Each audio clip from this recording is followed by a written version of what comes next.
सोचिए, एक love story को सच में यादगार क्या बनाता है? क्या सिर्फ रोमांस? नहीं, असली जादू तो किरदारों में होता है, उनकी गहराई में। आज हम एना हुआंग की best seller king of pride में यही देखने वाले हैं कि कैसे दो बिल्कुल अलग इंसानों का रिश्ता इतना असली और भरोसेमंद लग सकता है, और कैसे उनकी कहानी हमारे दिलों में एक खास जगह बना लेती है। तो चलिए देखते हैं आज हम क्या क्या जानने वाले हैं। हम अपना सफर इजाबेला और काई की अलग अलग दुनियाओं से शुरू करेंगे, एक कलाकार और एक बिजनेसमैन। फिर हम देखेंगे कि कैसे इनकी दुनियाएं टकराती हैं, इनके राज कैसे खुलते हैं, और सबसे जरूरी कि आखिर में ये दोनों एक दूसरे का साथ पाकर और मजबूत कैसे बन जाते हैं। तो चलिए शुरू करते हैं। कहानी की शुरुआत होती है एक बहुत ही एक्सक्लूसिव क्लब वलहैला में। यहीं पर हमारे दो मेन कैरेक्टर्स की मुलाकात होती है और इनकी दुनियाएं जमीन आसमान का फर्क रखती है। यहीं से एक ऐसी दिलचस्प कहानी का स्टेज सेट होता है जहां दो अजनबी एक दूसरे की जिंदगी में दाखिल होने वाले हैं। तो एक तरफ है इजाबेला जो बिंदास है, अपनी शर्तों पर जीती है, और दूसरी तरफ है काए जिसकी जिंदगी बिल्कुल एक तयशुदा प्लान की तरह है, जहां हर चीज पहले से तय है। एक तरफ है जुनून तो दूसरी तरफ अनुशासन। और सच कहूं तो यही टकराव, यही खिंचाव इनकी कहानी को इतना रियल और मजेदार बनाता है। चलिए, अब जरा इजाबेला को और करीब से जानते हैं। वो सिर्फ एक बारटेंडर नहीं है, उसके सपने बहुत बड़े हैं, लेकिन उसके दिल में कुछ डर और कुछ इनसिक्योरिटीज भी हैं। और यही बातें उससे हमारे जैसा बनाती हैं, एक असली इंसान जिससे हम आसानी से कनेक्ट कर पाते हैं। अब देखिए इजाबेला पर अपने परिवार का कितना प्रेशर है। उसके भाई की ये बात, ये सिर्फ शब्द नहीं है, ये वो बोझ है जिसे वो हर रोज महसूस करती है।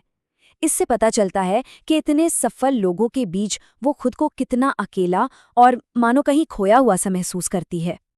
अपने कामयाब भाई बहनों के सामने इजाबेला को हमेशा लगता है कि वो कुछ कम है, कि वो कहीं पीछे छूट गई है। ये जो एहसास है ना, ये अंदरूनी कश्मकश, यही उसे सिर्फ एक किताब का किरदार नहीं बल्कि एक जीता जागता इंसान बनाती है जिसके अपने स्ट्रगल्स हैं। इजाबेला के दिल में एक सपना पल रहा है, एक जबरदस्त थ्रिलर लिखने का। लेकिन उसके सामने एक बहुत बड़ी दीवार खड़ी है, राइटर्स ब्लॉक। ये सिर्फ लिखने में आने वाली एक रुकावट नहीं है, ये उसकी सबसे बड़ी चुनौती है जो उसके कॉन्फिडेंस को लगातार तोड़ रही है। अब बारी है काई की। बाहर से तो वो एक अमीर, शांत और सुलझा हुआ बिजनेसमैन लगता है, पर उसके अंदर एक बिल्कुल अलग ही दुनिया है। एक ऐसी दुनिया जो उम्मीदों और जिम्मेदारियों के बोझ तले दबी हुई है। चलिए उसके इस पहलू को भी जानते हैं। काई सिर्फ एक अमीर शख्स नहीं है, उसके कंधों पर एक बहुत बड़ी कंपनी की विरासत का भार है।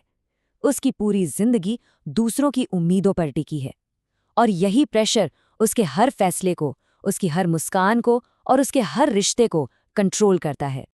जब काई इजाबेला को पियानो बजाते हुए सुनता है ना, तो पहली बार उसके चेहरे का वो कंट्रोल वाला मुखौटा थोड़ा सा हटता है। ये छोटा सा पल हमें बताता है कि वो सिर्फ बिजनेस की दुनिया में नहीं खोया है, बल्कि उसके अंदर कला और जुनून को पहचानने की एक गहरी समझ भी है। इस एक लाइन में काई की पूरी जिंदगी का सच छिपा है। उसे एहसास होता है कि वो हर काम परफेक्शन के साथ तो करता है, लेकिन उसकी जिंदगी में उस खुशी की कमी है जो इजाबेला की कला में झलकती है। इजाबेला की यही आज़ादी और जुनून उसे अपनी तरफ खींचता है। तो अब जब हम दोनों किरदारों को इतनी गहराई से जान चुके हैं, तो देखते हैं कि जब ये दो अलग अलग दुनियाएं आपस में टकराती हैं तो होता क्या है। क्या वो अपनी बनी बनाई सोच और दायरों को तोड़ पाएंगे? वो छोटे छोटे मोमेंट्स होते हैं ना, उन्हीं में वो एक दूसरे को असल में पहचानना शुरू करते हैं। काई का किताबों का शौक, इजाबेला का संगीत के लिए जुनून, ये सब बातें उनके रिश्ते को एक आम मुलाकात से कहीं ज्यादा बना देती हैं। वो धीरे धीरे एक दूसरे की परतों को खोल रहे हैं, और यहीं से उनका असली कनेक्शन बनना शुरू होता है। लेकिन उनके इस रिश्ते में खतरा भी है। इजाबेला अपनी नौकरी दांव पर लगा रही है, और ये जो कुछ गलत कर रहे वाली फीलिंग है ना, ये उनके रिश्ते में एक अलग ही रोमांच और टेंशन भर देती है। उनका हर कदम एक रिस्क है जो उनके कनेक्शन को और भी गहरा बनाता चला जाता है। पर उनकी ये निजी दुनिया ज्यादा देर तक निजी रह नहीं पाती। अब बाहरी दुनिया उनके रिश्ते में दखल देने लगती है, और उनकी जिंदगी में एक ऐसा तूफान आने वाला है जो सब कुछ बदल कर रख देगा। और बस एक तस्वीर लीक होती है और मानो पूरी दुनिया ही हिल जाती है। एक एक करके सब कुछ बिखरना शुरू हो जाता है। नौकरी चली जाती है, पहचान पर सवाल उठते हैं, भविष्य धुंधला दिखने लगता है, उनका हर राज दुनिया के सामने आ जाता है और सब कुछ दांव पर लग जाता है। ये सिर्फ एक रोमांस की कहानी नहीं है, ये एक इम्तिहान है। एक ऐसा इम्तिहान जहां उन्हें ये तय करना है कि क्या उनका रिश्ता उनकी जिंदगी की सबसे कीमती चीजों से भी ज्यादा मायने रखता है। ये मुश्किल उन्हें न सिर्फ एक दूसरे के करीब लाती है, बल्कि उन्हें और भी मजबूत इंसान बनाती है। तो इस कहानी का असली जादू क्या है?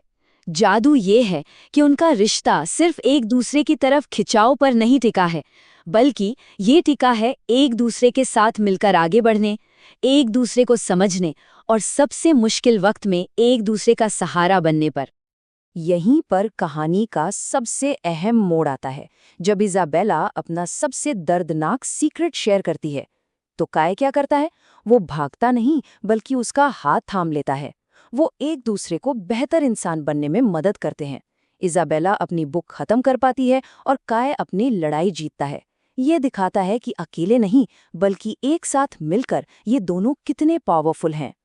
काई के ये शब्द उसकी पूरी कहानी बयां कर देते हैं।